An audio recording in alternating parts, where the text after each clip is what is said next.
He's a quite feminine psychopath who likes Elvis, dress up, throwing at people, and ballet. Honestly, that would be interesting in a biopic. Yeah, Like yeah. a movie about him. Who would Yeah. play him? Yeah. Jack O'Connell. Jake Gyllenhaal. Like, yeah, perfect.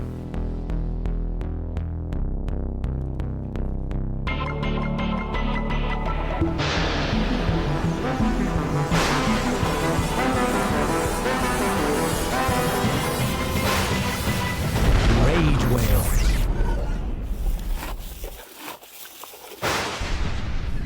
Deep Dive episode.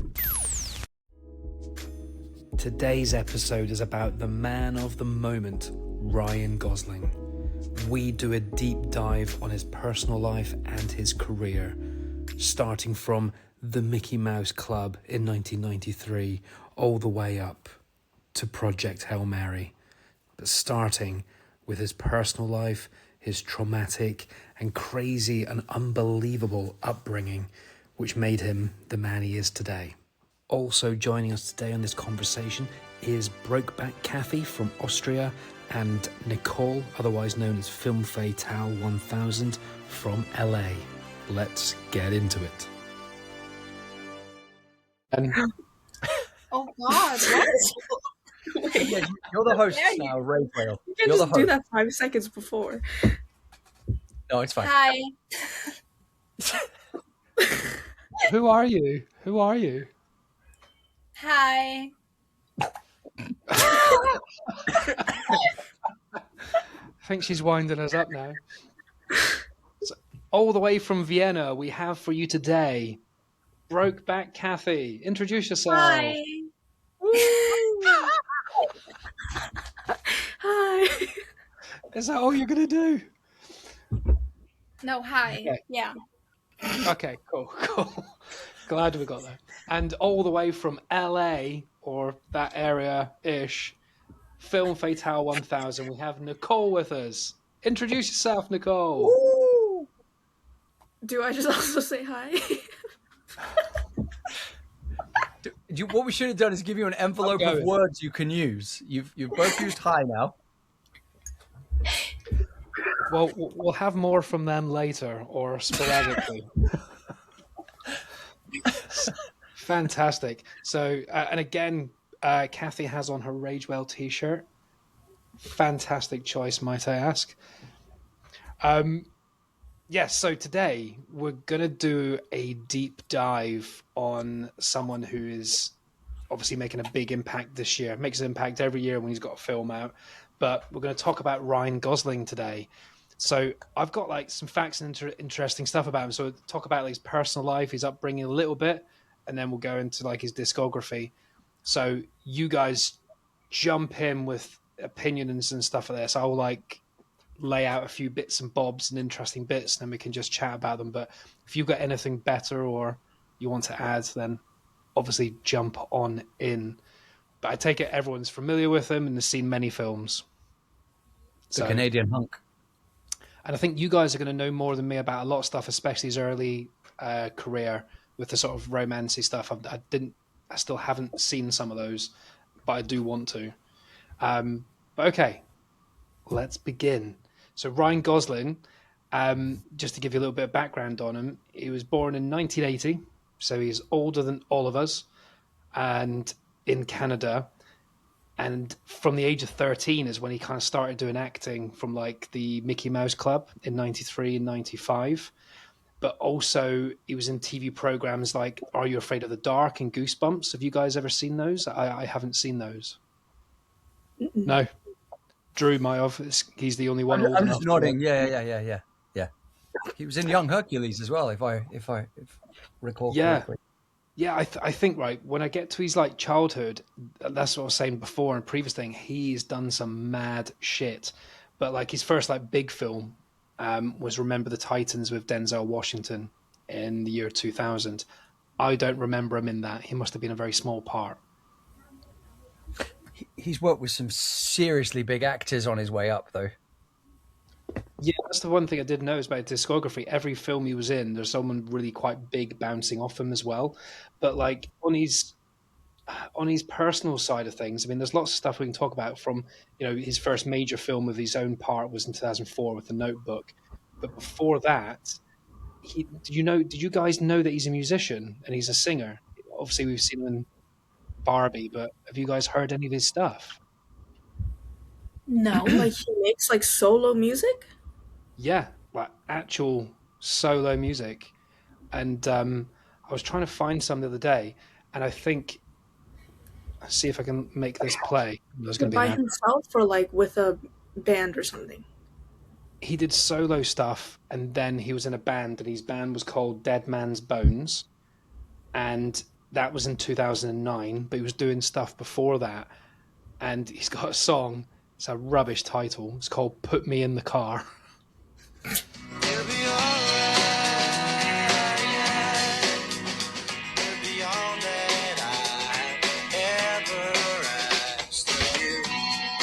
that him singing? That's him. I was gonna say, is that his Wow. voice? It doesn't Yeah, sound yeah. like. He's quite young then. He's quite young, so he's like in his 20s.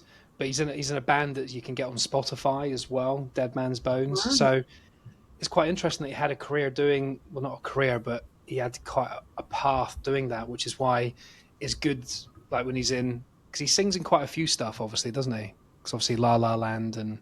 He learned to play the ukulele in Blue Valentine as well. Oh, I heard that. Yeah.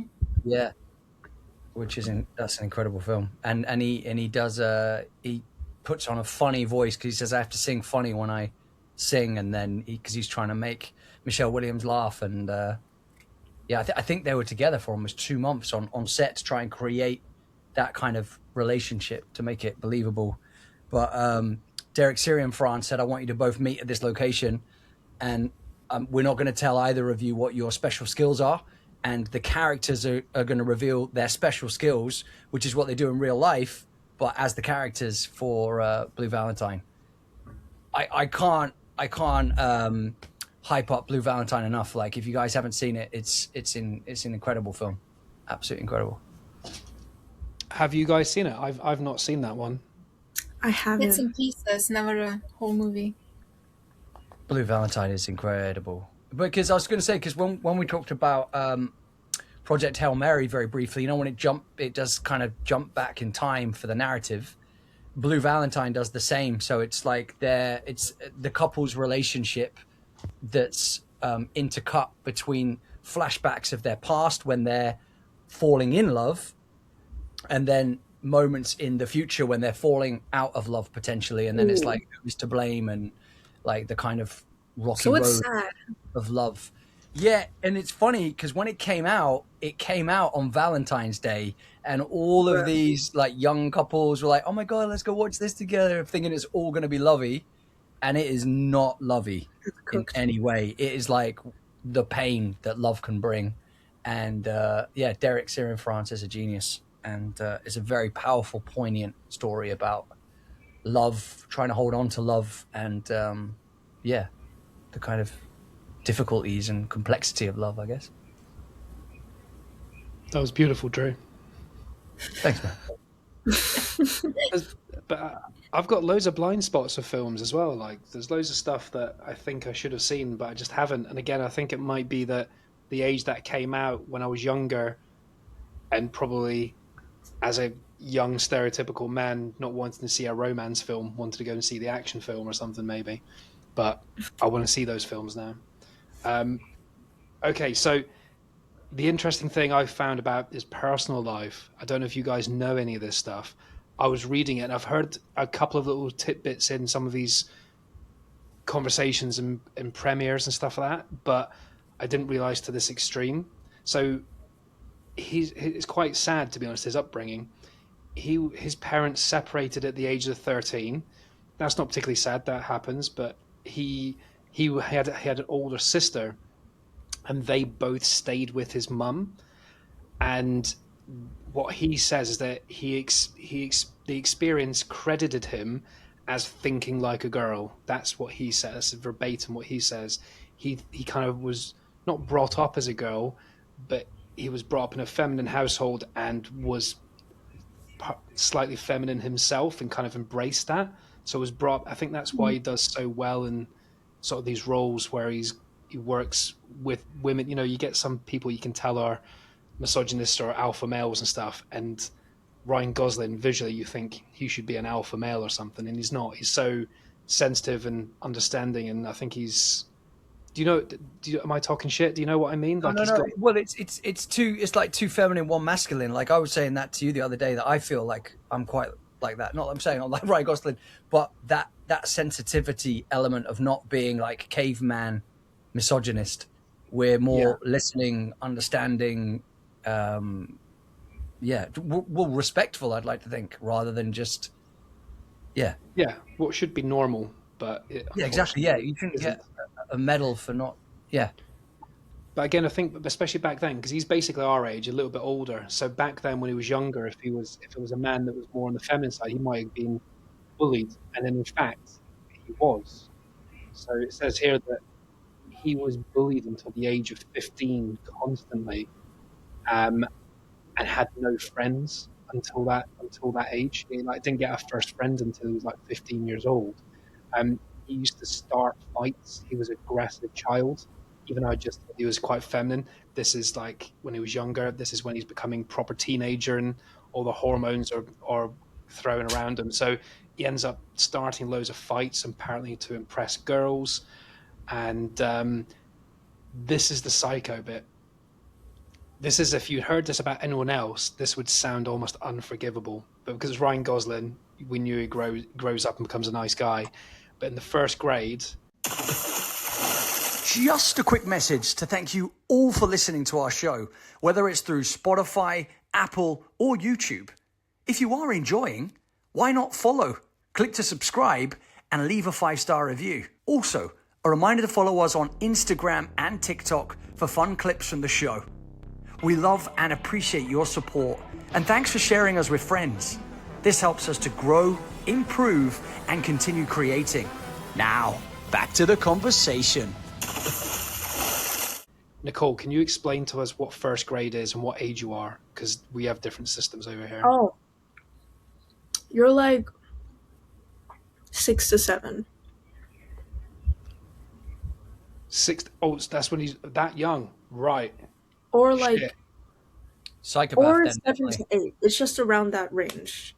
Okay. It's right after kindergarten, which is you're small. You're small in first I grade. mean, you might have stolen somebody's toast, but okay, let's see what happens. Okay, so a normal kid might steal toast. Well, Ryan Gosling had recently watched Rambo: First Blood. Has everyone seen Rambo? Or at least you know what it is. Yeah, so it's very violent. Sylvester Stallone goes around the jungle, strangling people, ripping people apart with a big fuck-off knife and cutting their heads off and stuff. He's violent. So he takes steak knives from home into school and throws them at kids during recess.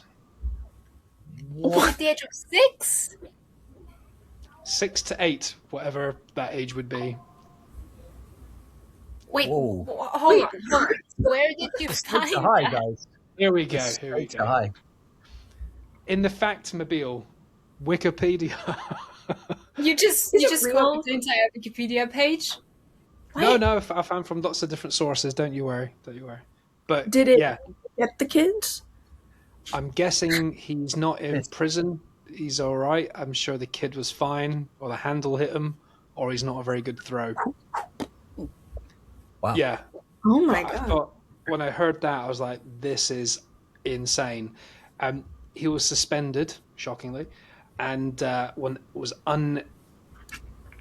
he wasn't able to kind of read at that age. He was like a slow learner, and a lot of people thought again, back then, you would just be called stupid. People wouldn't test you for things, but he did get tested for ADHD, and he was proven, this is in the 80s, as not ADHD. So he's just a naughty kid, basically. Or those tests were bullshit in the 80s, which is more likely. His mum basically had to leave her job fully stopped working and homeschool him because he was too dangerous to have around real kids. Oh my god. Wow. But you can 'Cause see he- now why Mutter.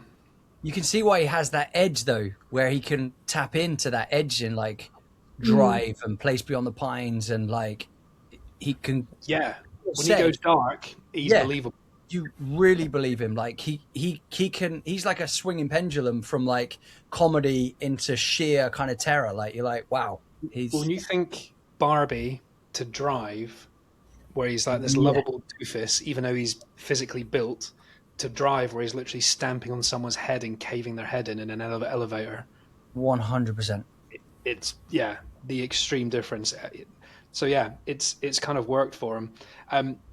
He said this on a TV show as well recently. He used to, he said it was one of his favorite times, his core memory as a kid. His uncle used to do an Elvis Presley tribute act, and he employed him. And we're talking, I think he was like 7 or 8 or something like this, clearly to give the kid something to do. His uncle employed him to be his manager.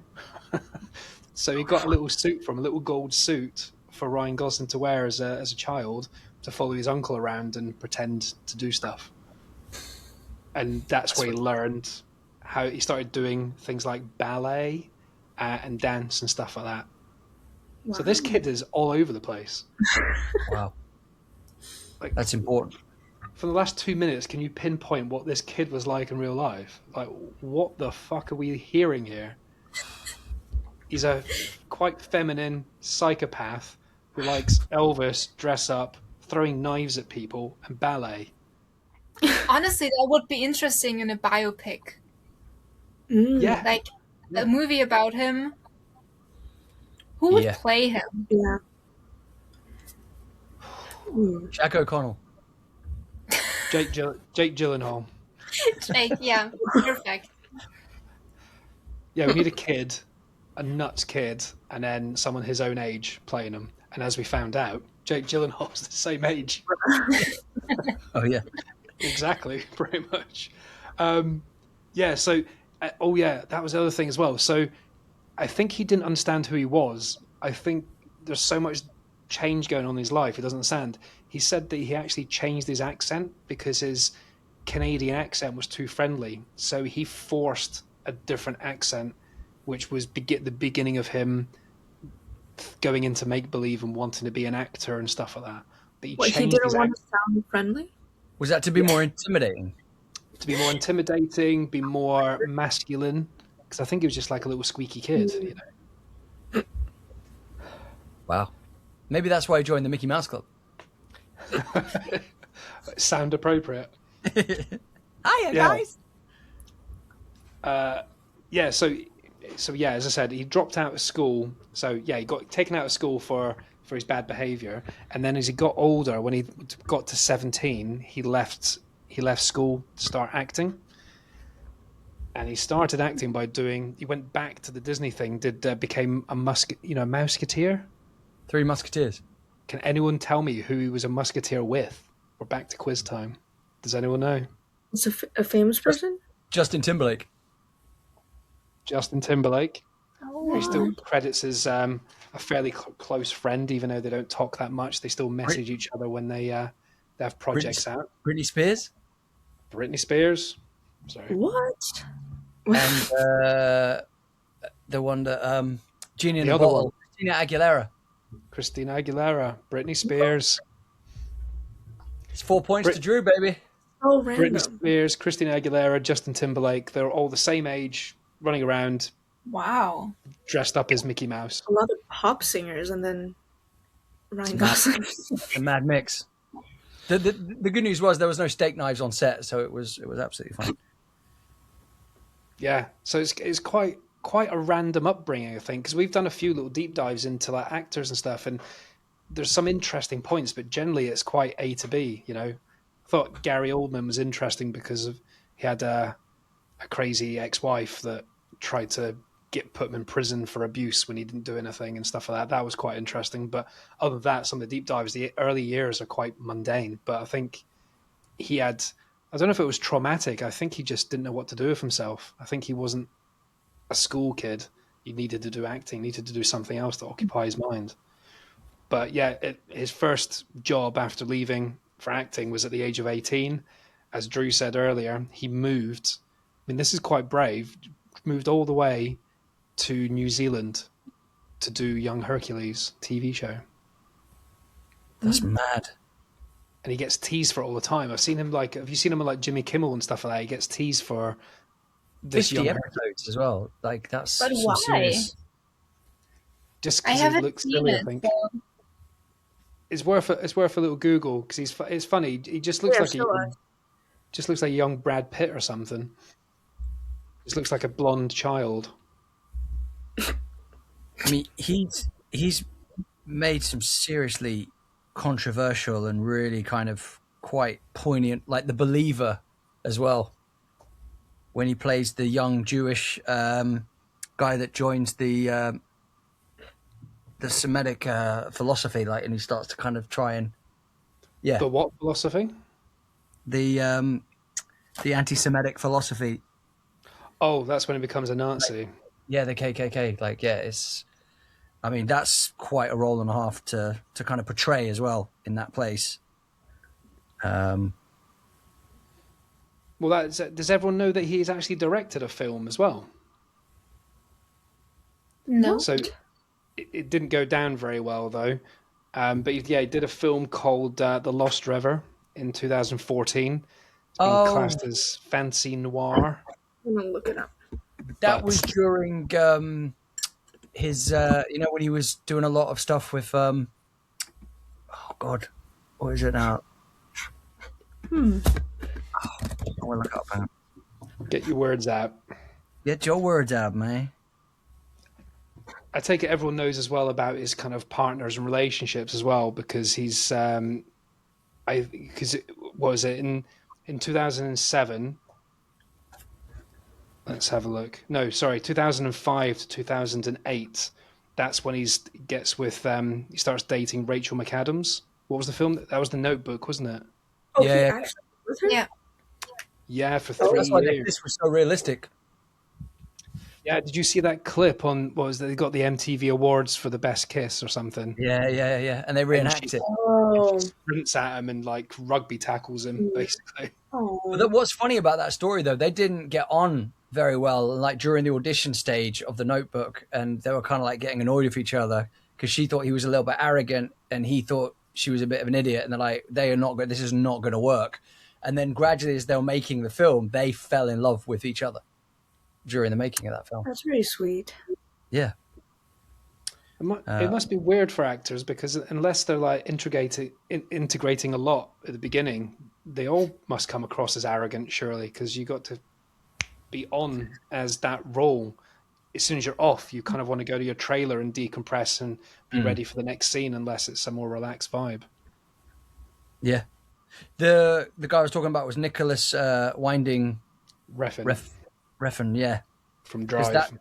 When they did like Drive and Only God Forgives and stuff like that, that's what inspired him to do The Lost River, because a lot of people talked about when they reviewed The Lost River that it's got so much kind of inspiration from Nicholas Winding, basically. That's James's favorite director, isn't it? Yeah. Loves that stuff. But yeah, so it's a shame he hasn't won many awards as well, but I don't think, again, he's been that many. I think he's been too young for the awards. I think it's gonna come soon, because he's won 14 Choice Awards, and he says that. I don't know if you guys watch all the interviews with him and stuff as well. He always jokes about that. They always go, "Oh, it was a great performance. Do you think you're up for an Oscar?" And he goes, "I've got my 14 Choice Awards. I'm happy with that." And one MTV Greatest Kiss Award. But in 2017, he got the Best Actor for a musical or comedy in La La Land. Yeah. Everyone's got to have seen that, surely. Nicole? Yeah. Yeah. Yes, Kev. I've got to check with you first. Most people. It's in my top 4. It's in your top 4. It's in one of my tops as well. 100%. But yeah, let's see. What was that? One more thing, and then we'll talk about his films specifically. That he also does. This was really nice to find out, and I think all actors should do this, especially big earners. But he's involved with quite a lot. He does a lot of charity and stuff that All Charity's nice, obviously, but Charity I respect when it's like animal related. Like he does a lot of charity for like PETA, not PETA, but also he was massively involved as a volunteer in the cleanup in Mississippi when Hurricane Katrina blew through there. So and didn't get any, not recognition, but he didn't advertise it. He just was there doing cleanup with all the crews and the people, which I think is Admirable. I think it's just beautiful. I think it's just really nice that people would do that, and I don't think he lives anywhere near it. But he does a lot of work in Africa with refugee camps and children's charities and stuff like that. So he's like heavily involved in building things over there and stuff like that as well, funding that and visiting frequently as well. And then obviously in 2011, that's when we get to Place Beyond the Pines, and he finds Eva Mendes, who he's been together with for about 15 years now, and they've got 2 little girls as well. Do you know the connection with Project Hail Mary with one of his daughters? Kathy, you might know this. A decision for his costume that was made by one of the girls. What? Was it the Cats t-shirt?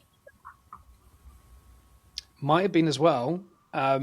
So there was one of the bits I heard that him talking about on an interview was he was just finding the character and playing with different outfits, and he put glasses on, and he was like, it's too cheesy. And his daughter went, you look intelligent with glasses. So he kept the glasses.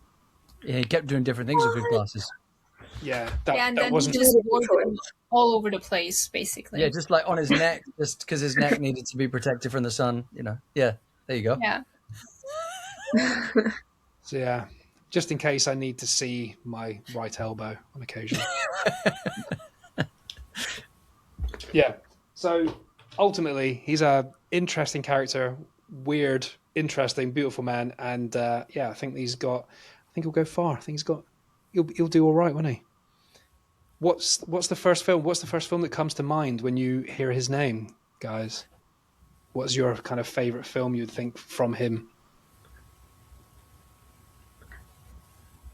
La La Land for me. But I did like him in Barbie a lot. Oh, He was great in Barbie. He was so good. so good. Do you know what, Kathy? I think he would suit your guitar. I think if Ryan Gosling came, Oh yeah. took his top off and played your guitar, that would be a good look for him. Oh, you think he would play me a song? Yeah. Like he does in Yes. Barbie? Yeah. the misogynist way, singing at you. That was great. I think that band got loads of grief for it as well. Because do you guys know Matchbox 20, the band? That's one of their songs, and they got loads of grief for it because it sounds like I wanna push you around. Well, I will. Oh. The lyrics don't sound great, but it's not as perceived. It's a different concept. But anyway, should we get into some of the films then? Drew, do you want to start with a film? Well, yeah, Maybe I was going to early say, stuff. when I saw Stay, that I saw in the cinema, which was in 2005, because I was going for a massive Ewan McGregor stage at the time. It's got Never heard of it. Ewan McGregor, Naomi Watts. Stay is mind-blowing. He looks weird. Like, He it's a looks- really, What's him? it's looks a like a really celebrity. interesting. He Oh looks my so gosh. different. Yeah, it's a really interesting. Like a psychiatrist attempts to prevent one of his patients from committing suicide while trying to maintain his own grip on reality. It's like this weird, like psychological kind of thriller.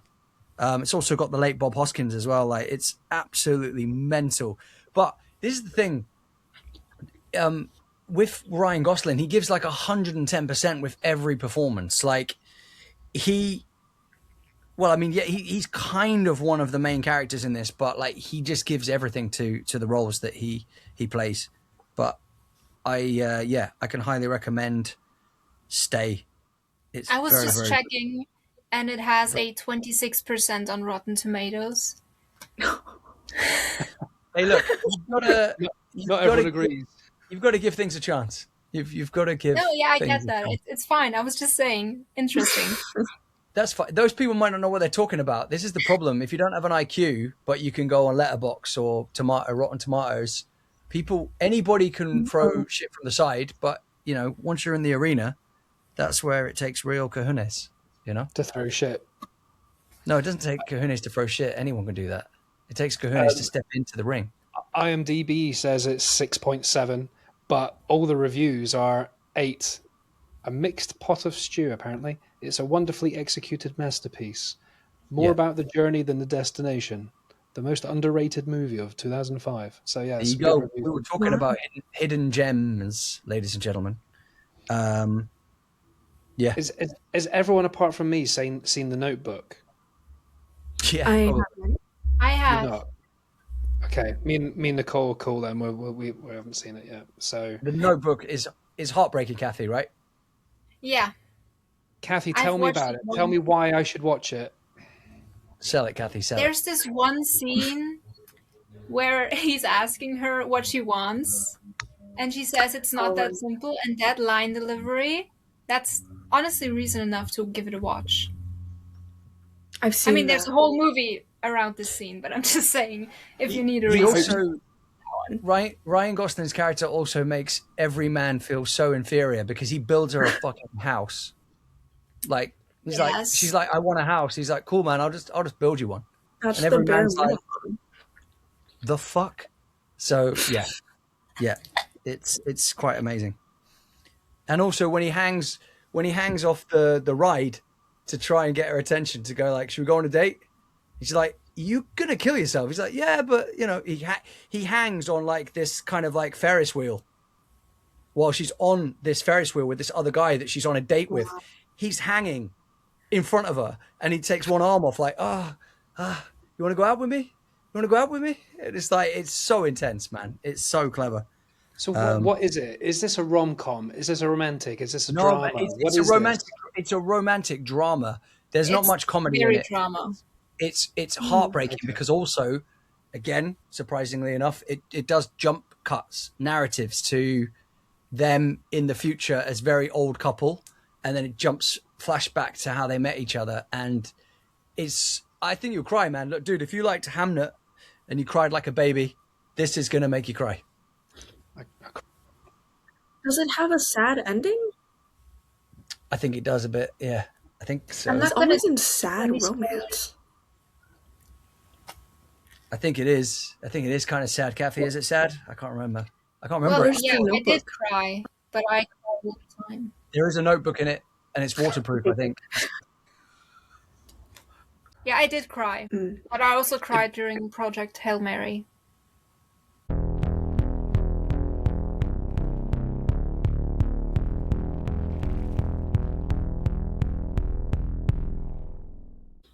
Did everyone cry? No, it's just me.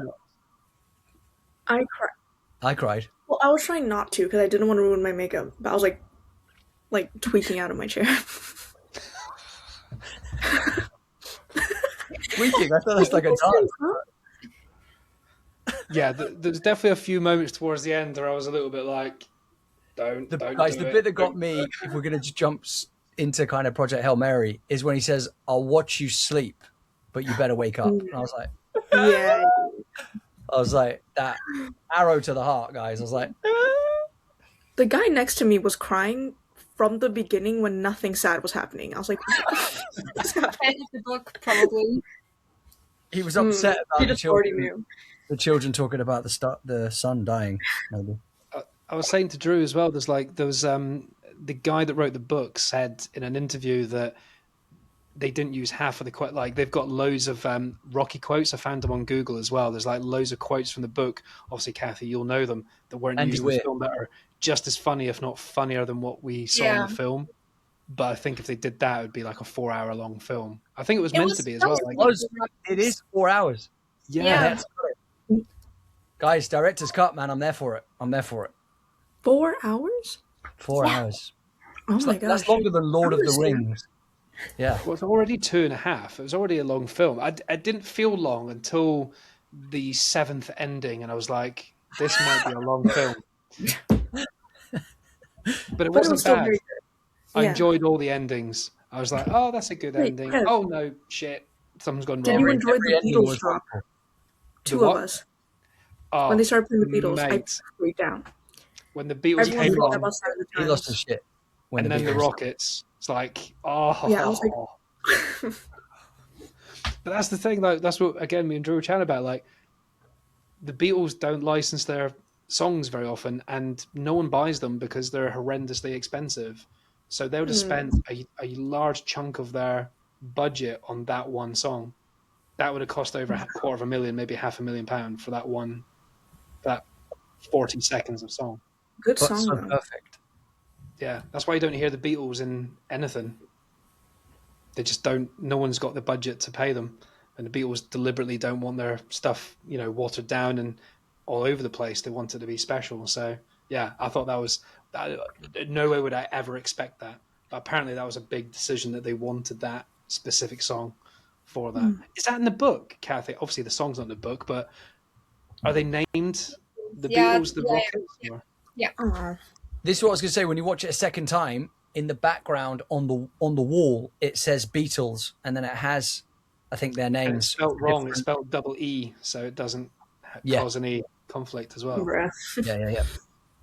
Yeah, I think it is worth watching again. I think I might have to Oh go my and god, watch it's it so again. good. It's so good. It's bank holiday weekend this weekend, so I might have some time to go and see. Do you guys have bank holiday weekends? Is that British or? It's for us. It's Easter weekend. Is it not Easter? Yeah, Do you yeah. guys- So we're off on Friday Yeah. and Monday. Yeah. What same. holiday? well, I mean, was speak that? for yourself. I've got Sunday off, but that's about it. Nicole, do you not have bank holidays? Bank holiday. I love speaking to Americans. Americans just don't understand our I terminology. have a week. I'm like a week off right now from college for spring break. Oh yeah, But Oh, is this that's spring break? what we- Okay. spring break sounds cool. It just sounds We just cool. have we just have random holidays in Europe. I'm guessing I don't know if it's all of Europe, but where the banks shut and your job What? usually shuts for a Monday or a Friday every now and again. We got like 6 of them in a year. Damn. And didn't we have them with something to do with the Queen as well? Every time, was it the Queen's birthday? Every time the Queen dies, we get a day off. Whoa, not every time the Queen dies. It was her birthday, wasn't it? Yeah, we had a day off when she died. That's awkward. The anniversary of her death, we had a day off. That's all awkward. right. That's the thing with having kings. Kings and queens. How are things? Right. Sorry. Side note, and not to get too political, but how are things in America with like you had like your No King's Day last week or a few days ago? You know how things are in America. It's like awful. Yeah, watching from the weird. sidelines is not great. You're fucking up our petrol prices, by the way. It's gone up 20p in the last week. You pricks. Someone going to get rid of that orange twat or what? Bloody what's Sorry, it? I'm eating grapes throughout the entire thing. Just don't ignore it. It's good. It's professional. It'd be better if you spoke though. That would be awesome. I was thinking though, Bruh. if you're big Wait, fans of, I wanted Nicole to tell me a bit about No King's Day. Like how, like, were you involved or what was it like over there? I mean, Because it was like the biggest protests in the country, like that's ever happened. yeah, a lot of people. I was involved. Like a lot of people, especially in my area, I think were involved. Yeah. And a lot of the people that I know were. what, So what it's is all the pretty- Sorry. what does the involvement involve? Standing and walking with other What are you people. doing with your involvement though? How are you getting involved? Are you sat in the eating grapes just at the And side? why are your grapes so crunchy? I just heard. Yeah, they are great grapes. Are they Put them- supposed to be mushy? Maybe we get really bad grapes in this country. Your grapes sound epic. I tried some British chocolate recently. I tried grape? a Bounty and a Twirl. Is Bounty British? Well, I don't Ooh. think we don't have them here. Oh, It was Kathy, pretty it good. sounded like you were like, no, they're Austrian. What the fuck you on about? no, I'm just saying. I don't What think the it's coconut. British. No, but yeah, if it's got coconut, it's probably is it Jamaican or something. I I don't just know. No, yeah, products can be sourced from other countries, but it's No, still I a get that. British I just chocolate. yeah. Yeah, that's a good point. Do you get bounties, Kathy? Yeah, we get all You sorts do. of things. Oh, Try to think. oops. Do you guys have Maverick? What the fuck is that? And Maverick was like a really Is the only thing I great know is Top Gun. What? fuse. There was a What fuse did you chocolate. say? Top Gun. She's talking about Top Oh, Gun, Top and I'm talking about a chocolate called the Maverick. Wait, I that's thought the you said something chocolate name? completely different there. I've heard that American chocolate's rubbish, like Hershey's and stuff like that. Like Americans love British Hershey's chocolate. is, yeah, it's pretty weird. English Wait, you don't chocolate. have Hershey's? We have We've it heard here. of it. We can get it We here as well. have it. We have it here now. But I'd say that English chocolate is getting crap because they're using less cocoa and just chocolate flavorings, whatever the hell that is. Cacao. Wow. No, but not as much of that now. Just You should chocolate try flavor. Milka. Oh, that's gorgeous. Yeah. That's like German, the little, right? Is it's that like the German? peach, sort of Yeah. pinky purpley cover. Is that right? It's got a Yeah. cow on it. It's got Yeah. a A cow on purple it. cow. Yeah. Yeah, a purple cow. I'm going to America in 2 weeks. What should I have? What? Wait, why? Say Where are what? you going? Why? No, nowhere near you. Don't worry. Gosling. Nowhere near you. Don't worry. Mississippi. I don't know what's going on there or what they have. Elvis, baby. Trump walked into Graceland 2 weeks ago. I was like, you little fucker. Get it. What? Bastard. Trump walked into Graceland. He went to visit Mississippi a couple of weeks ago. And he was walking in there and like he meant to respect Elvis in Elvis's home, and he was just chatting away to the guy going, "Oh, he did karate. Do you think I could take him?" I'm like, "What the fuck is this guy doing?" Are you visiting like family or something, or you just really want to go to Mississippi? Visiting Elvis. Going to Graceland. Oh, that's why you're going? Yeah. Oh, nice. What else is there? There's some cool I don't know. bars and stuff like that. But yeah, we're just going for Elvis basically. Should be a delight. Oh, what's annoying as well, like we were gonna, if you guys lived local, Nicole, you've got no chance, but Kathy, I know you occasionally come over Britain as well. We're doing a day out in London. If you fancy a trip over to London for a couple of days, like us guys and a bunch of guests that have been on that are more local as well. So we're having a few. When? It will be It's July. I'll make it. I think it's July the 3rd, I think, isn't it?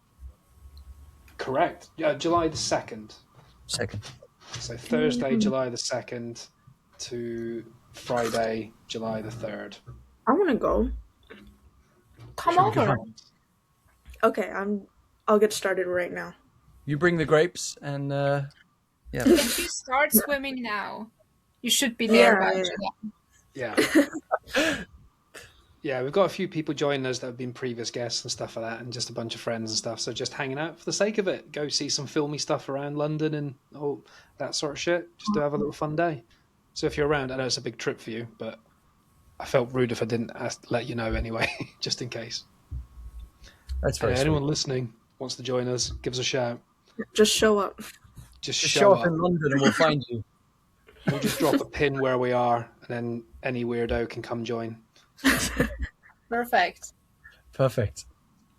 Anyway, there's Ryan Gosling guy. You were saying something, Drew, or do you want to Half move on to Nelson. another film? Half Nelson. What I was going to say though, no, anyone that's a big Ryan Gosling fan and that's hopefully listening to this episode, it's well worth checking out his earlier stuff because you can see how talented the guy is before he's known for these mainstream films. Like he said once in an interview, I do the big blockbuster films so I can maintain the money I need to cover bills and blah blah blah, so that I can do the kind of more indie stuff where they don't have as big a budgets, because that's where my heart is essentially. So Interesting. You can do more interesting characters usually, can't you, as well? 100%. Yeah. I've heard a lot about this film, but I still never watched it. Half Nelson is absolutely fantastic. This is before he's ripped, by the way. What is mental is when you see his arms, they're so small in comparison to how jacked he is in every single role now. So, yeah. Good to know. But it makes sense though, because he's playing a heroin addict as well. So, spoiler alert. Oh, that's a bit of a twist. I thought he was just a school teacher. He is an inner city junior high school teacher with a drug habit. Forms an unlikely friendship with one of his students after she discovers his secret, which I just spoiled. But in the trailer, you kind of get that. Is his name Nelson? Why is he half Nelson? Because he's only half there because of the drugs. Like, he's not quite fully there, which is clever. My brother's name is Nelson, so... Oh, maybe he's the other half of Nelson. Yes. He's not. What? Is it? He's not. What? Or is he? What? Is he definitely called Nelson? You joking? My brother? Yeah. Yeah. Oh. Have you heard of... Okay. No, it's just because the last time we spoke, we said a name, and you went, "Oh, that's my dad's name." What's your dad's name again? That's so true. My whole family starts with N. There's 7 of us. Oh yeah, because you're Nicole and your sister's Nicole. Nikki, that's it. There's 7 M's. So your parents are really imaginative people, yeah? They just love the N page and be like, right, these are the best names. Let's go. We're not even going to go and scroll down. After Nicole, we're just going for the next one down. Just fill your boots on N's, guys. We got this. But is she actually called Nikki? Like, is that the full name? Like yeah. on the... Right, okay. Wow. Cool. What's your dad's name again? Newt. Newt? Stranger. What was it? That was it, because it was aliens, man. We were talking about aliens. That was it. That was the link. Guys, if you're hearing this episode, that's when we had Nicole on and we talk about, that's the link to that. That's cool. That's cool. I like that name. That's a throwback. Nicole, that's a cool throwback to your episode. What was I going to say about the name? So you've not heard the phrase half Nelson before? Because that's like a wrestling move, isn't it? Oh, I thought, no, it's a knot, isn't it? It's a knot, and you go, that's a half Nelson. Half Nelson's like a proper phrase. No, half Nelson. Oh, my leg. That's 2 very different things. It's also a Limp Bizkit song, I'm sure, as well. Oh, my God, my leg's gone dead. Hang on. Oh, God. What's happening? Half Nelson. So much going on right now. Oh, cramp. I've got a cramp. Drew. Yeah. For listeners, Drew's got a cramp and bending right over. Wait, where is James? That sounds so much worse. I have cramp in my leg, people listening. I have cramp in my leg in the position I'm sat in. James forgot we had to record tonight, is the literally short answer. I've taken a vinyl... Sorry, there's a lot going on. I've taken a vinyl sleeve off my vinyl because I just bought one, and I put it on the floor, and now the cat... I don't know if you can see... Where is she? She's resting on the... There's a chair in the way. Where is she? She's resting on the vinyl. Can you see on the floor there? Oh, she's fucked off. Why? She's here. She's behind you. She found the plastic on the floor and was in it upside down doing that in it. Oh, scratching. That was weird. I thought you were going to say, I just took a Valium. And you're like, because the way you're saying vinyl, but yeah, that didn't happen. So yeah, half Nelson is an amateur wrestling move. Is it a knot though as well? Where you drive... Chill out, Drew. Just look it up. I will. Let me finish this sentence, then you can tell me your thing. Yeah, it's a wrestling move where you drive your head downwards, turning them onto their back. It's like a pile driver. You used to do them at school. You used to do that? What? Yeah, kids playing, fighting. This is actually quite a good link because used to like do black. Here's a really good link. Kevin has a similar past to Ryan Gosling when he was younger. He used to do wrestling moves on people in the playground. And you had fight people. I used to lose a lot though, but I used to fight. Yeah. Anyway, what the fuck is going on? Should we talk about another film no one else has seen? This is ironic. This sentence says, "A half Nelson is not a knot." I'm so happy about it. That just made me chuckle, man. That just made me chuckle. Yeah. Apologise, guys. Apologies. Fracture. Let's just skip a few because I don't think anyone's seen Fracture. Okay, wait. Lars and the Real Girl. Come on, these are I great have ones. seen Fracture. What? Oh, have you? Amazing. Tell us something. Anthony Hopkins. Come on. There's not much to talk about. I didn't really like it that much. Oh, I was Cool. just saying. Glad I you. did watch. Drew is disappointed. That's Did fine. you like it? I have seen it, but it was a long time ago. It's very clever. Did you like the twists and turns? I No, can't 'cause you don't remember like it. Mate, these are like old films. I've not seen any of these for ages. Lars and the Real Girl. But the upsetting thing is, as well, is like we're talking about these films going, these are old. If we've seen them, we haven't seen them for like a couple of decades. Yeah, these are And 20 years old. Yeah. Nicole won't watch any of these unless it's pure luck, because these don't cover in the book. Good luck. Well, it's 10 years later than her book. I think we should skip.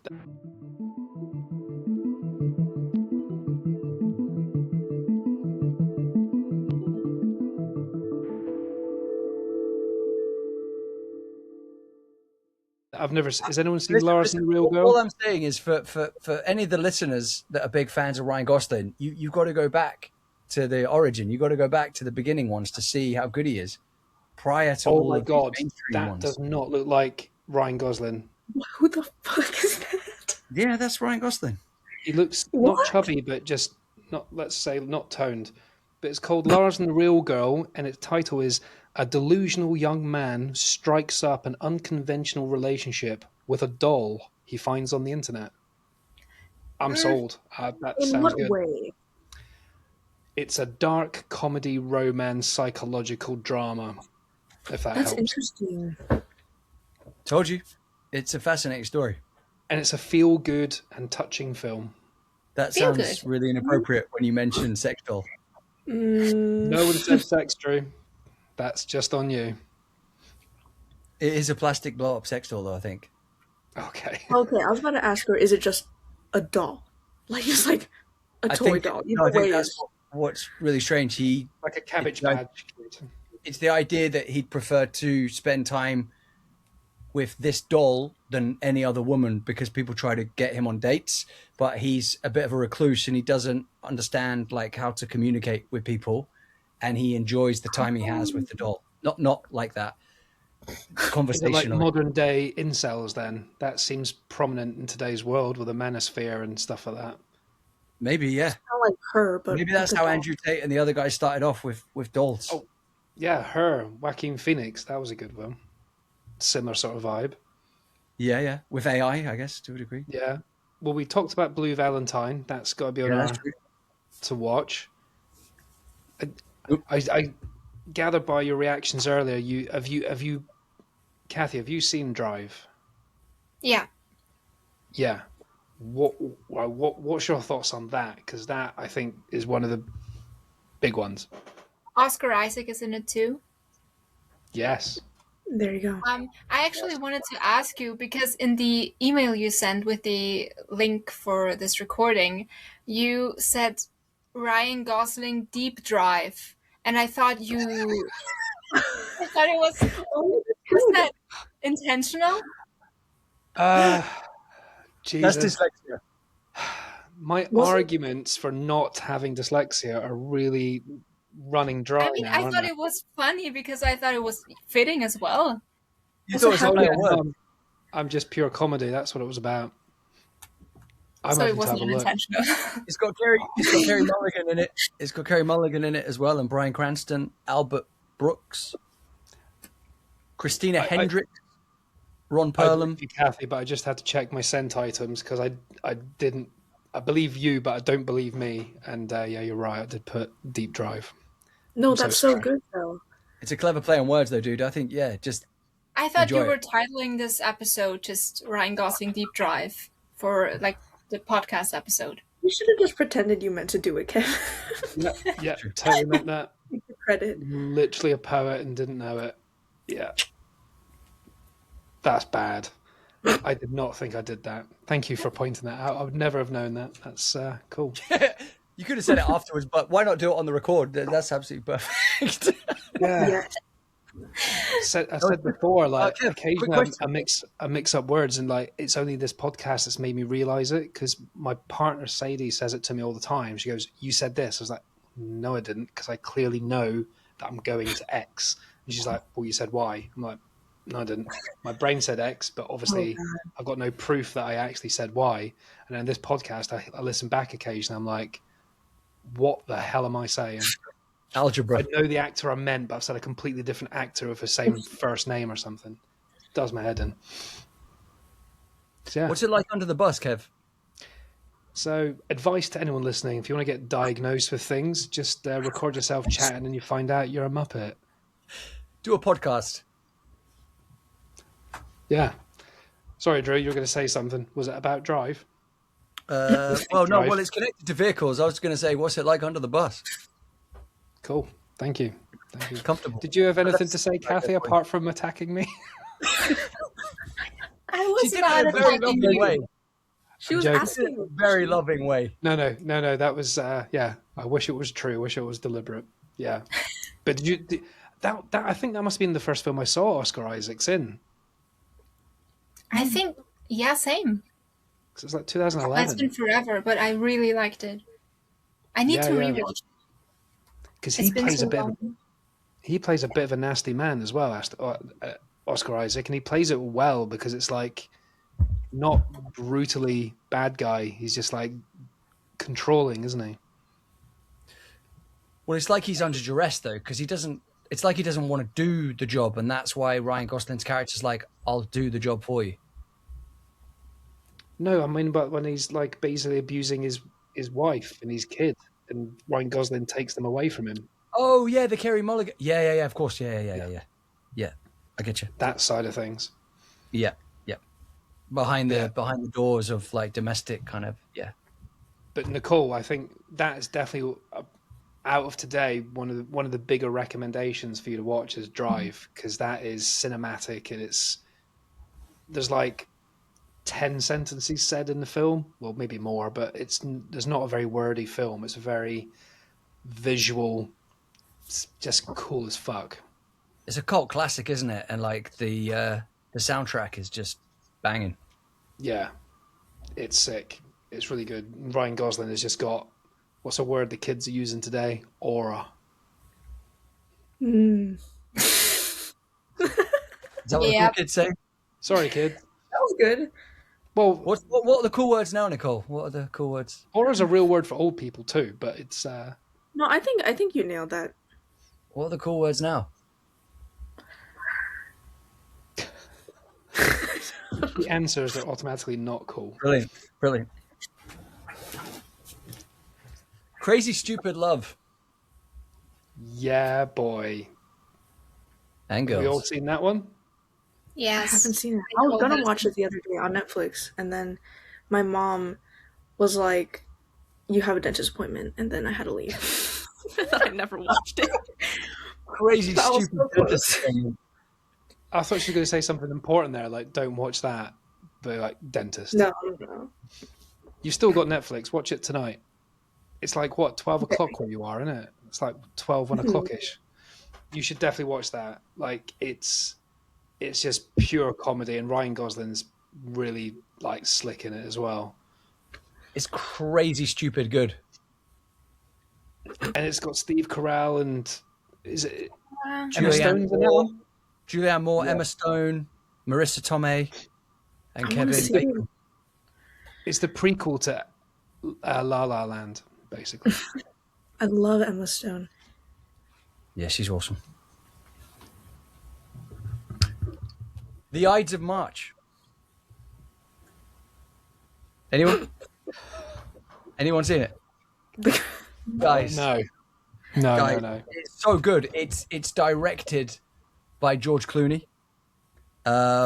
It's starring Ryan Gosling, George Clooney, Philip Seymour Hoffman, Paul Giamatti, Evan Rachel Wood, Marissa Tomei again, which is a nice link.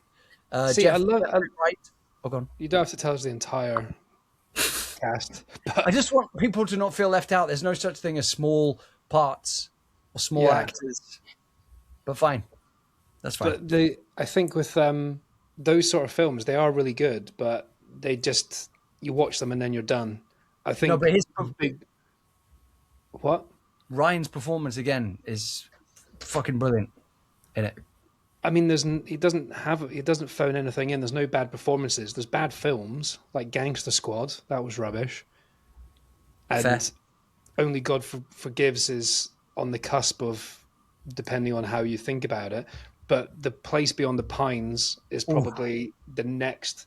If I was to do a top 5, Yeah. Drive would be on it. A Place Beyond the Pines would be on Yeah. that. Kathy, yeah, have you seen Place Beyond the Pines? I have. What One a of my film. favorites. How cool is it? Like he doesn't even turn up for half the film. You know what was your thoughts on it?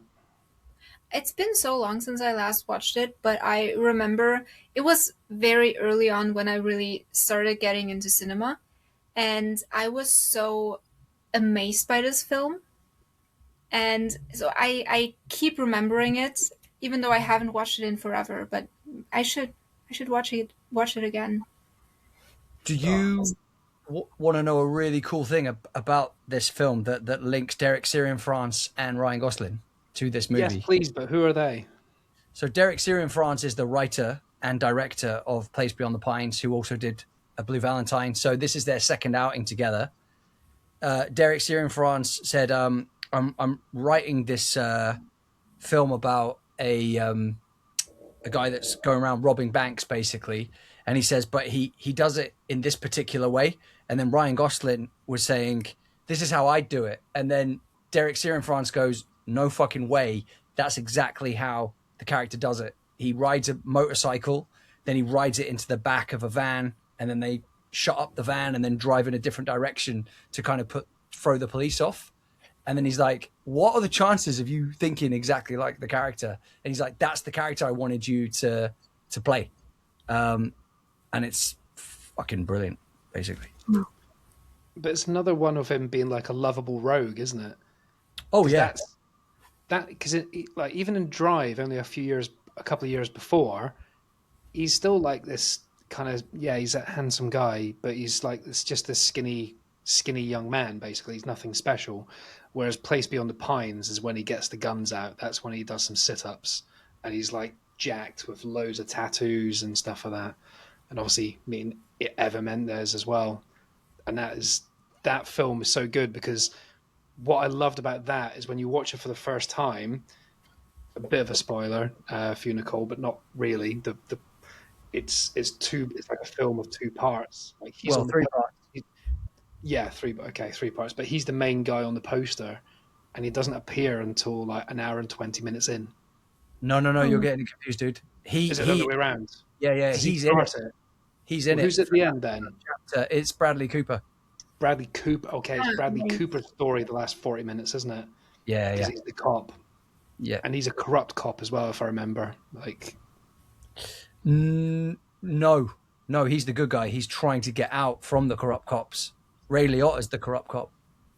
oh, Ray Liotta, yes. Yeah. You're getting everything wrong, Kev. It's a mind. I remembered all the. See, that's my thing again. I remember all the things, but the wrong way round. The wrong person in the role. But yeah, Bradley Cooper. And I think certain people like Bradley Cooper and Hugh Jackman, I know they're not the same people, but I know they're good actors, but I'm never that impressed by any of their roles massively. I don't know if that's controversial, but Bradley Cooper's a good actor, but there's nothing, I can't name a film standout performance. Can anyone else? There There Star we is go. Born. He's great in A Star is Born. A Star is Born, yeah, that was the first one that came to mind. 100%. Okay. Well, but I'd say also Place Beyond the Pines. Like he's great in this. Like Derek Ciaran-France gets such a great performance out of him. Oh, actually, I just looked. Silver Lining Playbook. He was pretty good in that one, actually. He's amazing in that as well. But Yeah, with Jennifer Lawrence. Jennifer Lawrence film, not his. Yeah. Cool. Well, what's last few to wrap up? Because otherwise we could go on forever. We'll have to zoom through a few of those. But annoyingly, these few ones are the ones that we've all probably seen, which is like The Big Short, which is really good. Yep. The one I'd put on my top 5 would be The Nice Guys. Oh man, so Yes. good. I've seen it. You've seen it? Is that the It's first the- one we've all seen? It's the writer of Kiss Kiss Bang Bang, isn't it? It's the same team. Probably. Has anyone seen Kiss Kiss Bang Bang though? That's also very good. Yes, I've seen it, yeah.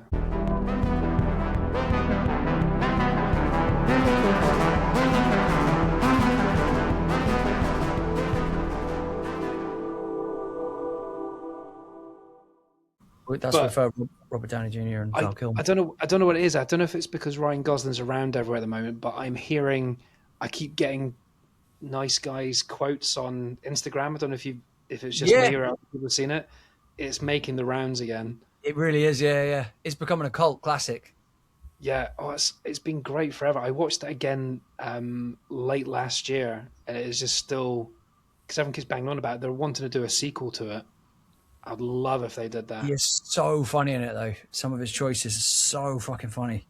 The bit that keeps going around, it's not very PC, but when he's It's the kid bit. daughter to chuck his daughter in the car to stay away. She's like, "Oh, there's so much whores in that around here." he's like, "I've told you before, no and that. Just say there's whores around here." Just like, oh my god. But that bit where he falls off the balcony bit as well, and rolls down the hills. There's so many good moments in that. So good. It's such a brilliant film. What about when he tries to break the window so he can unlock the door?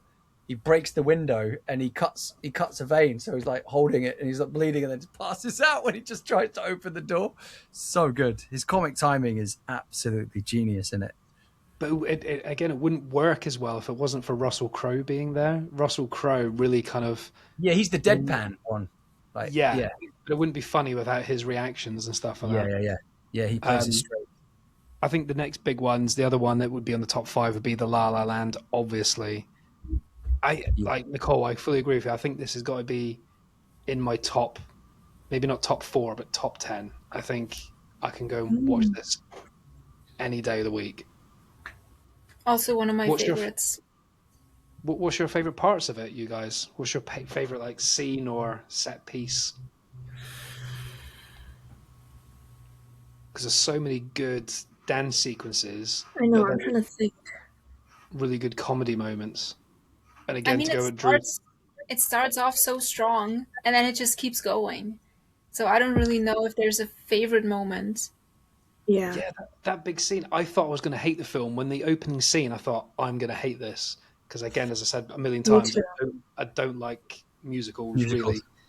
But that opening scene where it's the musical scene on top of the cars on the traffic jam, I thought... So well choreographed. I thought, yeah, this is cool, but if it's like this all the way through, I'm out. Luckily, it wasn't. Kev's like, I hate fucking musicals. No, I'm good.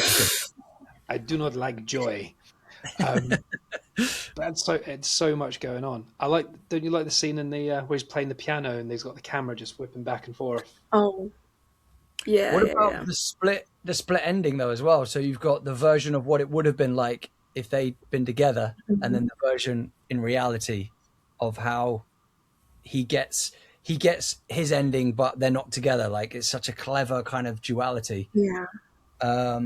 I thought it was sad though, because that you do want them to be together at the end, and it's really sad that they're both sort of happy with their decisions, and that's the only way it can go because they've missed their opportunity. But it's still sad.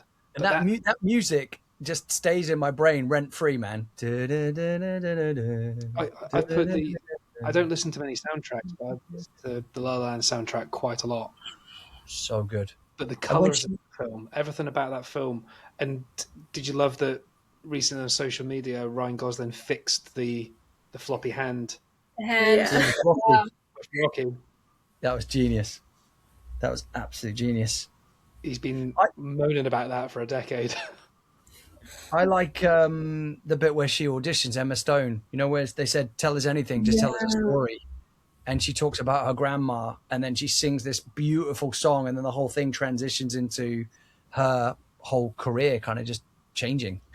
And it's like just beautiful. Absolutely beautiful.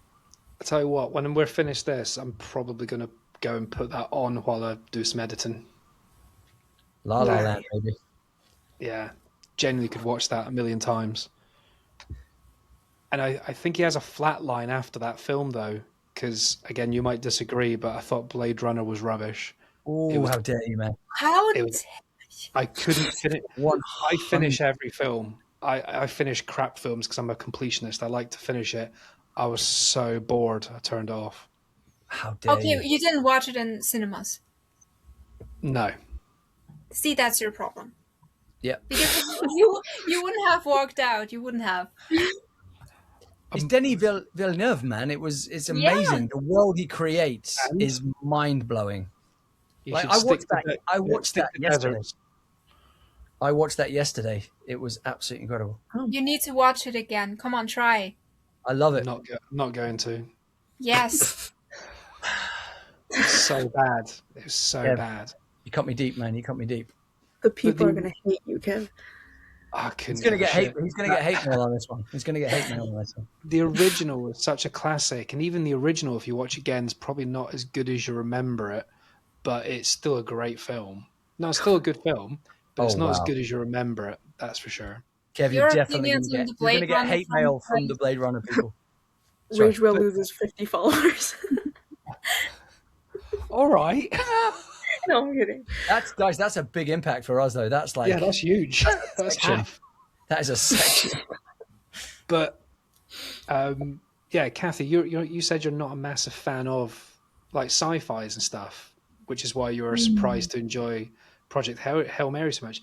I think I'm the same. I'm not big into sci-fi unless it's got an edge, like a horror or something. But just people hanging around in the future, wandering about. It was just. Do you know what I mean? It didn't have much substance to it. And Jared Leto in a film kills everything. For a good actor, he's shit in everything. Wow. And he's stained every film he's in.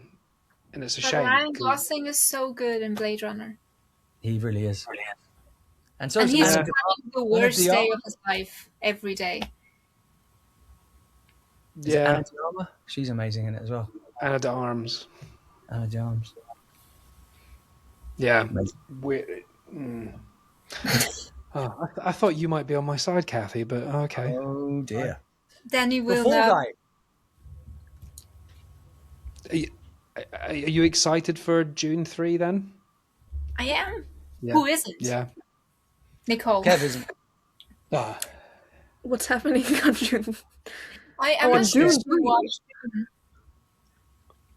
I thought you said film June after June 3, June like 2. June 3rd. Are you excited about July the 7th? No, that's a joke because you thought we said June 3. That didn't land at all. Oh, I can hear crickets. I can hear crickets. Cool. June 3. Yeah. The Fall Guy. Yes, what? Let's skip some films. Did you see The Fall Guy? I did. No. And it's on Netflix now as well. So, Nicole, you can double bill that. Oh, my cat wants out. But how important is The Fall Guy? Because we were saying before about the stunt performer in the 100th Oscars. This film, I put money on, is the reason that's happening. Oh, yeah. Because there's the line in it where he's like, do you guys get Oscars? He's like, no. Yeah. No, we don't. He's like, you do all those crazy stunts? I just thought the story was fun.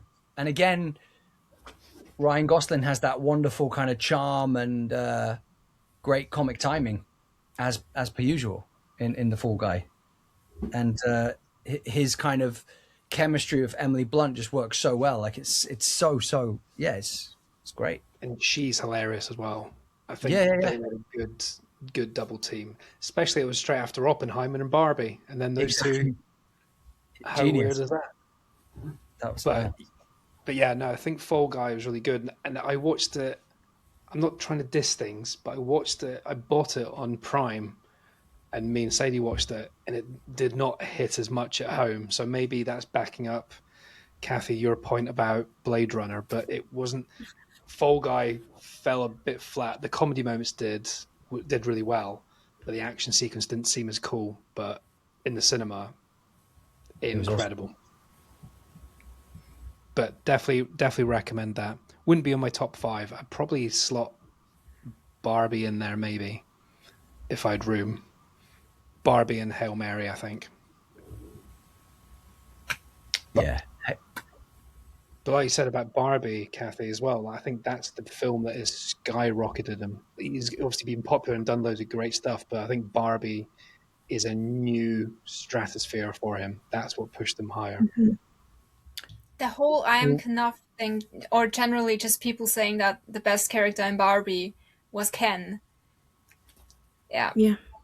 Well, and that song, "I'm Just Ken," like that was I've so watched good. that video so many times.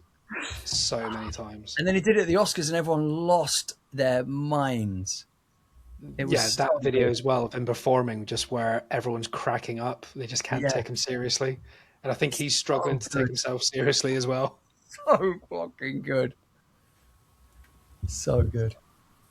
But again, I think we were saying before as well, we bring it up all the time, but like we were chatting to you, Kathy, last time we were doing our spoiler review of those 4 films, that Barbie is like one of those films that you could literally, it's like the La La Land effect, that you could watch it regularly. And I think it will be one of those things that kids put on in 20 years' time, and it will serve a purpose. It's important. It's got good messages, positive themes. And even if you don't take any of that in, it'll go in subliminally, but it's just hilarious. It just hits the nail on the head every time, I think. Bosh. Power drill. Which is actually quite a good link to Drive, because he does that thing with the hammer and the nail. And this is a deep dive on Ryan Gosling. I'm so sorry, guys. That's me apologising twice. It's fine. But we end on Project Hail Mary, which we've discussed a million times, so we're all good. Can we just say go on. Do you think Project Hail Mary is his best performance to date? Or what is your favourite Ryan Gosling performance or character that he's portrayed? I think The Nice Guys. For me, I just love this film. Even though, personally, I think Project Hail Mary is a better movie, but his character in The Nice Guys. Yeah. He's just like a super intelligent buffoon. Like, he plays those roles very well, doesn't he? I can't stop thinking of the toilet scene, you know, where he's got his trousers down, he's trying to pull the gun, and he's got the cigarette, and he drops the cigarette, and it lands in his trousers, and he's trying to put that out, and then the door opens, then he's trying to close the door, and then get the gun, and he's just the door open, and it goes ba-boom. Yeah, it's like so fucking funny. So funny. What's yours, Nicole? Out of the ones I have seen, I do think Project Hail Mary is my favorite that I've seen him in. It is phenomenal. Like, compared to the stuff he's done before, that film does he does cover all the gamuts. Again, he's that intelligent guy. He's a bit of an idiot, but he's. I listened to a podcast, the Empire podcast, like the Empire magazine, the film podcast, and they've got a phrase on there which it sounds really weird when you say it out loud, but it makes sense. And there's a woman on there, and she says her favorite type of film, her favorite genre, is competence porn. And that is people doing things really well in films. Like the person that comes along and goes, I'll sort that, and does it amazingly. Like that's something that she finds really satisfying. Like when Ryan Gosling builds a box and puts a box in a box, like no one thought of that. That is genius. Thinking inside the box instead of outside the box. And making baby astrophages. We made a baby, Carl. We made a baby. Fantastic. Should we end there? I think that's a good place to end. We did a lot of rabbit in there. But yeah, that was good. That was good. I think we do little deep dives every now and again. And I think it's good to do like people that are around at the moment doing some important films, but also people have got a good discography. And I've learned a lot on this one because usually we pick someone we know inside out that we've seen everything of. Drew's seen everything. Kathy, you've seen more than me. But I've not seen half of these films. I've only been Ryan Gosling in the last 10 to 15 years tops. Wait, you've been Ryan Gosling? Only the weekend. On a leap year. But yeah, apart Drive onwards, I know. Everything before that, I don't think I've seen any of them at all. So I've got a big blind. I want to see Full Nelson is the one that excites me the most that I don't know anything about. I want to see that one. Half. Full Nelson. That's the sequel. That's when he's got bigger arms. Full Nelson. Full Nelson. I want to see Nicole's dad fully. I want to see all of Nelson. Okay. Okay. Is there any film? Is there any film you guys haven't seen that you want to see from that list? Full Nelson. For sure. Half Nelson. Just watch all of it. Don't just watch half of Nelson. Watch all of it. So yeah. If me and Kathy watch half Nelson at the same time, that will be Full Nelson. Will have been watched that day. That's what happens if two people watch it at the same time. It's called a Full Nelson. You guys have created something. That is going to go around the internet now, guys. That is something special. But if 4 people watch it, is it 2 Nelsons? Oh, wow. Nelson squared. It's Nelson squared. See, there's kept going back to algebra. Boom. Yeah. So yeah, if me and Kathy watch at the same time, we'll be watching Nicole's dad. And if all 4 of us watch it, Dad squared. Dad squared. Yeah. Don't know how we do that, but we'll find a way. In a box. If you can ask your dad to pop on next time, that would be really good. I'd really like to my brother's name is Nelson. You what? My brother's name is Nelson. Your dad is Newt. Oh,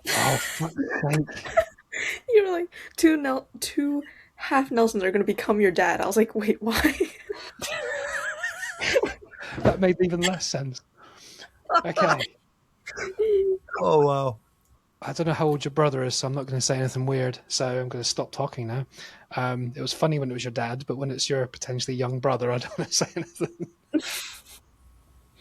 That's crazy. Anyway, we'll leave it there. Goodbye, guys. Oh, my God. Ah, shit.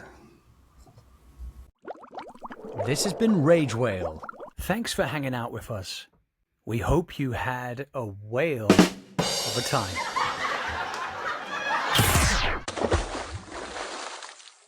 Thank you all for your continued support, and please do check out our other fun episodes with many great and interesting guests. And just to let you know, we're also on YouTube if you want to also watch us.